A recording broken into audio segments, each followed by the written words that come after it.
अल्लाह के नबी सल्लल्लाहु ताला अलैहि वसल्लम सफर में एक जंग से लौट रहे हैं। आप एक जगह आपने हुक्म दिया कि यहाँ पड़ाव डाला जाए, आराम किया जाए। सरकार सल्लल्लाहु अलैहि वसल्लम की ऊँटनी गुम हो जाती है। आका ने फरमाया जाओ मेरी ऊँटनी को तलाश करो, देखो कहाँ है मेरी ऊँटनी। बस ऐसे ही वाकयात होते जिसकी बुनियाद पर हमारा फरीक मुखालिफ रसूल के इल्म गैब का इनकार करता है। भाई अगर हुजूर को मालूम था तो ऊँटनी ढूंढाने के लिए क्यों भेजा? हुजूर को इल्म गैब था तो नबी की बीवी हजरत आयशा पर तोहमत लगी, हुजूर ने अपनी बीवी की पाकी की बात क्यों नहीं कही, खामोश क्यों रहे, वही का क्यों इंतजार किया? हजरत आयशा उम्मुल मोमिनीन का हार गुम हो गया तो नबी ने क्यों नहीं बता दिया कि हार कहाँ रखा हुआ है? इस तरह के सवालात पैदा करके ये बताना चाहता है कि नबी को इल्म नहीं है। मगर मैं पूछता हूं कि इन वाकयात में ये कहा है कि किसी साहबी ने हुजूर से हार पूछा और हुजूर ने कहा मैं नहीं जानता? इस वाकये में है कहां जनाब?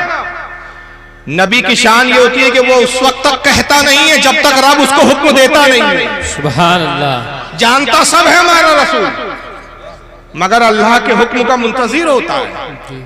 यहां भी जानते हैं हुजूर, मगर साहबा से कहते जाओ ऊँटनी तलाश करो। क्यों? क्योंकि दुनिया दारुल असबाब है, ताकि तुम्हें भी ढूंढने का सलीका आ जाए और ये तुम्हारे लिए भी एक सुन्नत बन जाए कि जब भी तुम्हारी कोई शय गुमे तो ढूंढ लिया करो। अब ढूंढने में तुम्हारा चीज को हासिल करने का भी फायदा और मेरी सुन्नत पर अमल करने का सवाब भी मिल जाए। सुभान अल्लाह। ये हिकमत है आका की। लेकिन ये लोग हिकमत कहां जाने? साहबा ऊँटनी ढूंढने निकले तो कुछ मुनाफिकीन थे, उसी जहनियत के लोग जो आज इस जहनियत के लोग पाए जाते हैं।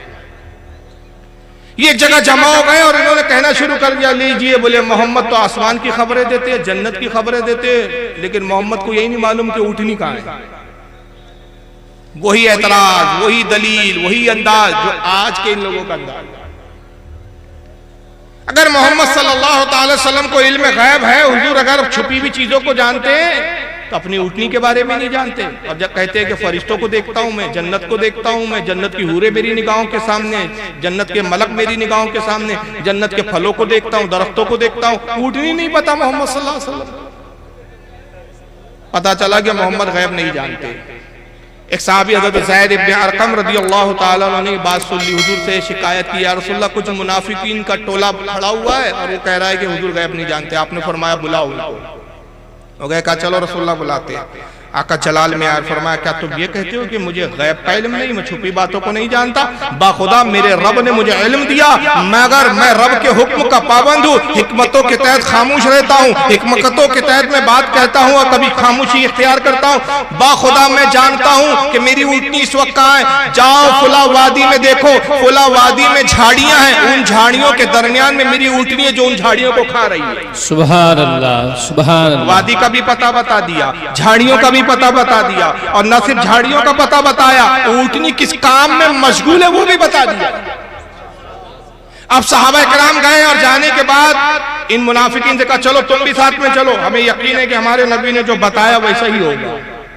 देखा तो वाकई वही वादी थी जो हुजूर ने बताया था, वही झाड़ियां थी जो हुजूर ने बताया था, वही काम में मशगूल थी ऊँटनी जो हुजूर ने कहा था। यानी झाड़ियों को ऊँटनी खा रही थी। साहबा ने ऊँटनी को लिया, हुजूर की खिदमत में आए। अब मुनाफिकों ने दाव पलटा और यही दाव ये भी पलट जाते हैं, कहते हैं दिखाओ किताब में कहाँ लिखा है, बताओ किसने कहा। जब हम दिखाते हैं बताते, ठीक है हम तो यूं ही कह रहे थे, तहकीक करेंगे लिखा है कि नहीं, वो उन्हीं की किताब है ये। अरे भाई तहकीक के मायने ये है कि देख लो, देख लिया तब तहकीक खत्म हो गई, देख लिया जान लिया तो तहकीक खत्म हो गई। यहाँ नहीं, अभी तो और तहकीक करेंगे हम। तो वही मुनाफिकीन ने कहा, और क्या कहा उन्होंने, ऐ मोहम्मद आप तो खामों का इतना संजीदा हो गए, हम तो हंसी मजाक कर रहे थे। माज़अल्लाह, हमने तो हंसी मजाक में ऐसा कह दिया, हमारा मतलब ये थोड़ी था कि आप कुछ नहीं जानते। कुरान अजीम की आयत करीमा नाज़िल हुई, पारा नंबर 10 सूरह तौबा आयत 65 और 66। वला इन सअल्तहुम ला यक़ूलुन्ना इन्नमा कुन्ना नख़ूदु व नलअब। रब फरमाता है महबूब अब ये जरूर यही कहेंगे, अब अगर तुम इनसे पूछोगे कि ऐसा क्यों कहा तो ये जरूर यही कहेंगे हम तो हंसी मजाक में कह रहे थे। हंसी में बोल दिया, ऐसे ही बोल दिया, मजाक मजाक में बोल दिया, कोई संजीदगी के साथ नहीं बोला। कुल बिल्लाहि व आयातिही व रसूलिही कुंतुम तस्तहज़ऊन। ए महबूब फरमा दीजिए इनसे कि क्या तुम अल्लाह की आयतों का मजाक करते हो, रसूल से मजाक करते हो? जरा अपना अंदाज तो देखो, आयतों का मजाक कर रहे हो, नबी के मोजिज़ों का मजाक कर रहे हो, रसूल से मजाक कर रहे हो, अल्लाह से मजाक कर रहे हो। ला तातज़िरू कद कफरतुम बादा ईमानिकुम, अब बहाने न बनाओ, तुम काफिर हो गए ईमान लाने के बाद। बेशक बेशक। तो पता चला कि ये फैसला इमाम अहमद रजा का नहीं है कि जो नबी के इल्म गैब का इनकार करे, ये परवरदिगार आलम का फैसला है कि जो नबी के गैब का इनकार करता है वो ईमान लाने के बाद काफिर हो जाता है। सुभान अल्लाह। तो जब ईमान लाकर काफिर हो गया तो ईमान वालों से दोस्ती कैसे हो कि इसने तो अपना फिरका बदल लिया, अपनी जमात बदल ली, अपना मजहब बदल लिया, अपना सब कुछ बदल लिया। अब अगर वो इत्तेहाद चाहता है तो तौबा करके लौटना पड़ेगा, तौबा करेगा लौटेगा तभी तो गले लगाया जाएगा। बेशक बेशक। कहेगा मैं निकल तो गया हूं लेकिन फिर भी इत्तेहाद चाहता हूं। यह है पहली बुनियाद इख्तिलाफ की।